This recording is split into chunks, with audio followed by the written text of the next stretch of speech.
Nabigyan na hindi nakapunta rito. Nandun doon siya sa bahay. Kailangan niyang pumunta rito. Hindi ko rin pa siya. Hindi ko rin alam mo number niya. Work sila. Tapos nagpirola. Oo. Hindi ko rin alam. Hindi, okay lang kami. Ganyan na lang.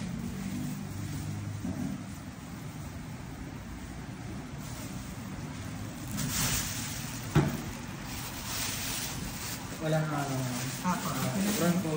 Natulog taday. Ha? Natulog. Oo, may. Badugin na lang. Hindi pa po. Alhamdulillah. Ganyan na lang. Isa ka sa kaya. Ano na yun? Eid Mubarak po sir. Ay, mabarak. Pagkaparola kami na kami ito. Eh, tabunan natin yung braso niya.